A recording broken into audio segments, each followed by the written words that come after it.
जय श्री महाकाल। क्या आपने कभी सोचा है, जब स्वयं भगवान शिव ध्यान में लीन होते हैं तो उस क्षण ब्रह्मांड में क्या घटता है? क्या समय रुक जाता है? क्या प्रकृति भी उनकी शांति में समा जाती है? आज हम जानने वाले हैं शिव के ध्यान मग्न रूप का रहस्य, जो जितना गहरा है उतना ही भयानक भी। यह एक ऐसी यात्रा है जो हमें शून्यता के हृदय में ले जाएगी, जहां ब्रह्मांड की सारी ध्वनियां एक महामौन में विलीन हो जाती हैं। यह उस परम योगी की कथा है जिनकी स्थिरता में ही संपूर्ण सृष्टि का स्पंदन छिपा है। हम उस रहस्य को परत दर परत खोलेंगे, जहां वैराग्य और शक्ति, शांति और प्रलय एक साथ निवास करते हैं। यह केवल एक कहानी नहीं, बल्कि चेतना के उस शिखर का अनुभव है जहां पहुंचकर व्यक्ति स्वयं शिवमय हो जाता है। कल्पना कीजिए, हिमालय के दुर्गम शिखरों के बीच एक एकांत गुफा का, जहां समय स्वयं ठहर गया है। बाहर बर्फीली हवाएं सनसना रही हैं, पर भीतर एक गहन अटूट शांति का साम्राज्य है। यहाँ न कोई आता है, न कोई जाता है। यह स्थान भौतिक जगत की सीमाओं से परे है, एक ऐसा आयाम जहां केवल आत्मा का अस्तित्व है। इसी परम एकांत में स्थिर, निश्चल, निर्विकार बैठे हैं आदियोगी शिव। उनके आधे खुले नेत्र, जिन्हें शांभवी मुद्रा कहते हैं, न तो पूरी तरह बाहर की दुनिया को देख रहे हैं और न ही पूरी तरह भीतर की ओर बंद है। यह अवस्था साक्षी भाव का प्रतीक है, जहां वे सृष्टि के हर कण से जुड़े भी हैं और उससे पूरी तरह विरक्त भी। गले में लिपटा सर्प वासुकी काल का प्रतीक है, जिसे उन्होंने आभूषण की तरह धारण कर लिया है। यह दर्शाता है कि वे समय और मृत्यु के स्वामी हैं।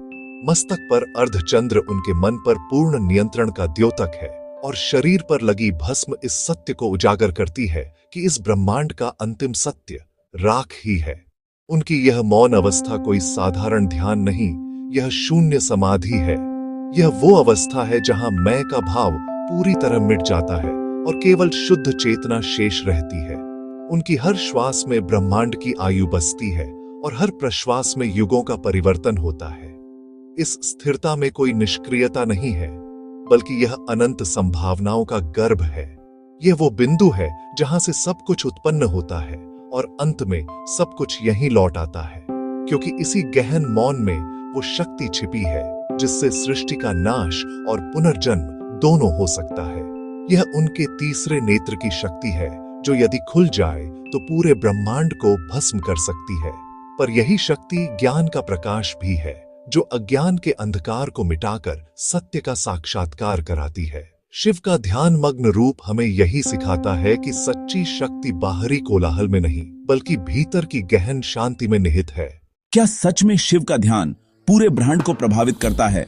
हाँ, और यही है इस रहस्य की शुरुआत। कैलाश के शिखर पर, जहां समय भी ठहर जाता है, जब महादेव अपनी आंखें मूंद कर गहरे ध्यान में उतरते हैं, तो संपूर्ण ब्रह्मांड एक मौन शांति में डूब जाता है। यह कोई साधारण निद्रा नहीं, यह वो समाधि है जहां शिव स्वयं से, परम तत्व से जुड़ जाते हैं। इस अवस्था में उन्हें संसार का कोई बोध नहीं रहता, और इसीलिए जब महादेव इस परम शांति में लीन होते हैं, तब देवता तक उनके समीप जाने से डरते हैं। वे जानते हैं कि इस मौन को भंग करने का अर्थ है ब्रह्मांड के संतुलन को चुनौती देना, क्योंकि उस समय उनकी तीसरी आंख में खुलती है अनंत ज्वाला। यह वो अग्नि है जो सृजन से पहले थी और प्रलय के बाद भी रहेगी। यह केवल विनाश की नहीं, बल्कि परम सत्य की, ज्ञान की और वैराग्य की ज्वाला है। जब यह नेत्र खुलता है तो उसकी ऊर्जा से केवल पृथ्वी नहीं, बल्कि पाताल और स्वर्ग तीनों लोक तक हिल उठते हैं। यह वो शक्ति है जो किसी भी भ्रम, किसी भी अहंकार को क्षण भर में राख कर सकती है। और एक बार इसी शक्ति की परीक्षा हुई, युगों पहले, जब तारकासुर नामक असुर ने अपने तप से अजेय होने का वरदान पा लिया, तो उसका आतंक तीनों लोकों पर छा गया। उसका वध केवल शिव के पुत्र द्वारा ही संभव था, पर शिव तो गहन समाधि में थे, देवता असहाय थे, सृष्टि संकट में थी। तब ब्रह्मा और विष्णु भी भयभीत थे, क्योंकि तारकासुर का अत्याचार हर सीमा को लांघ रहा था। सृष्टि के कल्याण के लिए एक अत्यंत कठिन और साहसी निर्णय लिया गया। उन्होंने प्रेम और कामना के देवता कामदेव को भेजा। जाओ, शिव के मन में प्रेम का बीज बोकर उन्हें ध्यान से जगाओ। कामदेव जानते थे कि यह कार्य उनके जीवन को संकट में डाल सकता है, पर सृष्टि के हित में उन्होंने यह जोखिम उठाया।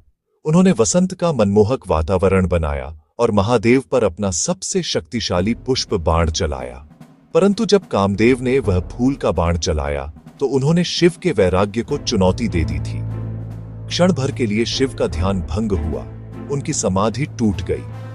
क्रोध से नहीं, बल्कि अपने भीतर बाहरी शक्ति के हस्तक्षेप से शिव की तीसरी आंख खुल गई और बस उस दिव्य अग्नि की एक दृष्टि में प्रेम के देवता कामदेव का भौतिक शरीर जलकर भस्म हो गया। वहां केवल राख का एक ढेर रह गया, जो इस बात का प्रतीक था कि शिव की चेतना के सामने सांसारिक कामनाएं कितनी क्षणभंगुर हैं। यही है ध्यान मग्न शिव की भयावह शक्ति, जो वैराग्य की परम अवस्था है, जहां कोई इच्छा, कोई कामना प्रवेश नहीं कर सकती। ध्यान में बैठे शिव का अर्थ है संतुलन का ब्रह्म रूप, न क्रोध, न सुख, न दुख, बस पूर्ण मौन में भी गर्जन की शक्ति। कैलाश पर्वत पर वे ऐसे बैठते हैं जैसे समय भी उनकी अनुमति के बिना नहीं चलता। देवगण प्रतीक्षा करते हैं, कब खुलेगा उनका नेत्र, कब होगी अगली सृष्टि की शुरुआत। उनके मौन में छिपा है अनंत ब्रह्मांड का संगीत, जो केवल वे ही सुन सकते हैं जो सच्चे भक्त बन जाते हैं। तो क्या शिव का ध्यान सिर्फ साधना है या एक शक्ति जो सब कुछ मिटा सकती है? यह सिर्फ साधना नहीं, ये ब्रह्म का पुनर्संतुलन है। जब ब्रह्मांड की ऊर्जा असंतुलित हो जाती है, महादेव अपने ध्यान से उसे वापस स्थिर करते हैं, और जब ध्यान टूटता है तो प्रलय आरंभ होता है, क्योंकि फिर जागता है नटराज और गूंजता है ब्रह्मांड में डमरू की वह ध्वनि जिससे उत्पत्ति और विनाश दोनों होते हैं। शिव का ध्यान मग्न रूप हमें एक गहरा सत्य सिखाता है कि मौन में भी अपार शक्ति छिपी होती है। ये केवल शब्दों का अभाव नहीं, बल्कि यह वो ब्रह्मांडीय शांति है जहां से सृष्टि का हर स्पंदन जन्म लेता है। ये वो शून्य है जो अनंत संभावनाओं से भरा है। जब बाहरी कोलाहल और मन की आंतरिक चंचलता शांत हो जाती है, तब हम उस आदिम मौन को सुन पाते हैं जिसे शिव अपनी समाधि में अनुभव करते हैं। यह वो शक्ति है जो ब्रह्मांड को धारण करती है, जो बिना कुछ कहे सब कुछ कह देती है। इस मौन तक पहुंचने का मार्ग त्रिकरण शुद्ध से होकर जाता है। जब मन, वाणी और विचार सब एक हो जाए, तब हम भी शिव के ध्यान में लीन हो सकते हैं। कल्पना कीजिए, आपके विचार अब भटक नहीं रहे, आपकी वाणी अनावश्यक शब्दों से मुक्त है, और आपका हर कर्म केवल एक ही दिशा में सत्य की ओर केंद्रित है। यह एकीकरण ही सच्ची साधना है। जब आपका सोचना, बोलना और करना एक ही लय में आ जाता है, तो आप बाहरी दुनिया के द्वंद्वों से मुक्त हो जाते हैं। आप कर्ता नहीं, केवल साक्षी बन जाते हैं। यही शिव चेतना में प्रवेश करने का द्वार है। जो इस रहस्य को समझ लेता है, जो इस एकीकरण को साध लेता है, वो मृत्यु के भय से परे चला जाता है, क्योंकि वह जान जाता है कि शरीर नश्वर है पर चेतना शाश्वत है। मृत्यु केवल एक अवस्था का अंत है, अस्तित्व का नहीं।